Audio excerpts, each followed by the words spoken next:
ABC 40 News at 5:30 starts now. Good evening, everyone. I'm Michelle Dawn Mooney, and we begin tonight in war-torn Ukraine. Today, a jumbo jetliner with nearly 300 people aboard crashes. There are no known survivors, and it looks like the plane was shot down. Right now, there are so many questions, very little answers, but everyone can agree that it is a tragedy. Steve Handelsman has been following this story all along. Of course, as we said, the investigation continues with plenty of questions. He joins us with the latest on that investigation live in Washington. Thanks. Good evening. Vice President Biden says this was no accident. This aircraft was shot down. Senior U.S. officials say to NBC News the shoot-down was accomplished by a surface-to-air missile. Here's the jetliner hitting the ground. The basic facts were quickly known. A jumbo jet down and destroyed in Ukraine.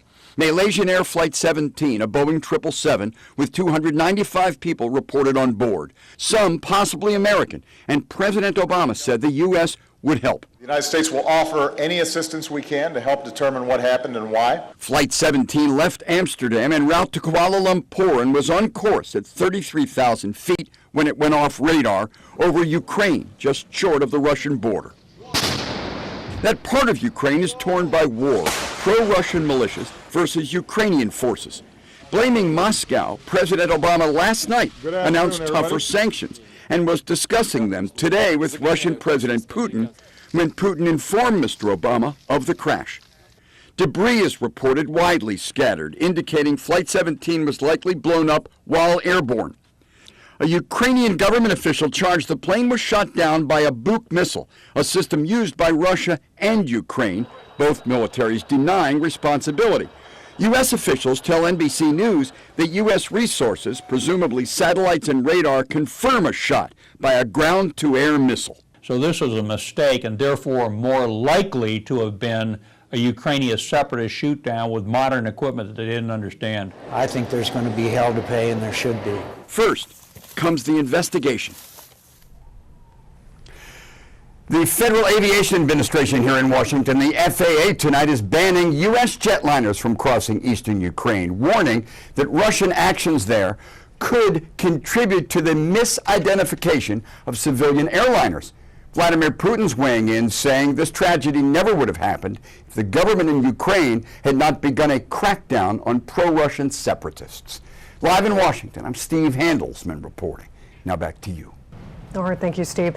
And we have breaking news to report right now from the Middle East. It looks like after days of bombing and failed ceasefires, Israel has sent ground troops into the Gaza Strip. This is video of the Gaza Strip from just moments ago as Israeli troops enter Gaza. Now, after the end of a 5-hour humanitarian ceasefire, shelling did resume today. Hamas fired more than 100 rockets into Israel, and then Israel shelled targets in Gaza, killing 3 children. Of course, we'll have the latest on this developing story as well. Continue on nightly news following our broadcast at 6.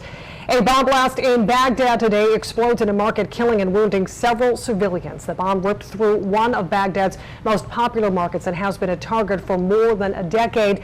A police officer said the explosive was hidden in a cart near a Shiite mosque and killed at least 4 people and injured 12 others. Now, Baghdad has been under pressure since extreme Sunni militants took control of a city north of the capital. They say they intend to move south and seize Baghdad. Flooding and a landslide after heavy rain in southern China left at least 18 people dead, 6 others missing. The Xinhua news agency said lightning strikes killed 6 people in southeast China's Jiangxi province. 3 days of heavy rain in neighboring Hunan province triggered deadly landslides. Flooding also hit China's southwestern Yunnan province and the southern region of Zhuangxi. Southern China is also bracing for the arrival of Typhoon Ramasan with winds of up to 90 miles per hour. Cleanup has begun in the Philippine capital after that powerful typhoon swept through the country. Typhoon Ramasan shut down Manila and knocked down trees and power lines, causing widespread blackouts. Workers today cleared out fallen trees, blocking roadways, and cleaned the classrooms of a public school, which had been used as a temporary shelter during the typhoon. Ramasan is the strongest storm to hit the Philippines this year. A Officials said more than 500,000 people were affected by the typhoon, with more than 420,000 forced out of their homes and into evacuation centers. Now, according to rescue officials, 38 people were killed. At least 8 others are missing. The typhoon is now headed toward China. Turning now to local news in Millville, cooperation from the community has helped police nab a number of local criminals. That story tops tonight's Reporter Roundup.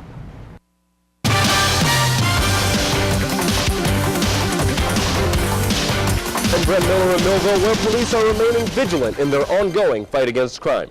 After a bullet-riddled start to the summer season, Millville police worked with other local law enforcement entities to bring down some of their biggest targets. Residents say that police are doing their part, but it falls on the community to keep young people off the streets. Hear what they have to say tonight at 6.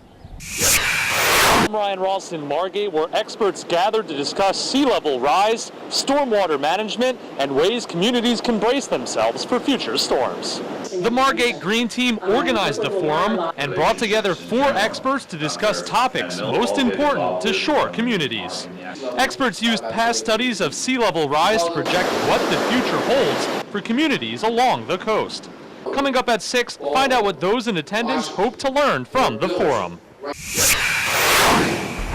Still to come tonight on NBC 40 News, a young man defies great odds, just not by riding raging bulls, but doing it while blind. See Taylor Howe's remarkable story next.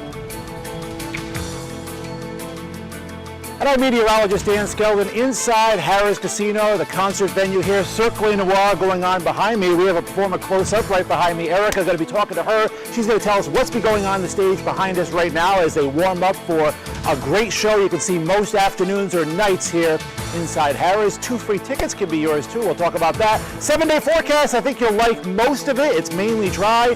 That coming up in just a bit. Right now, we'll look at our CRDA WeatherCam network showing you sunshine today. We'll see how long it will last into the weekend coming up in just a bit. Stay with us.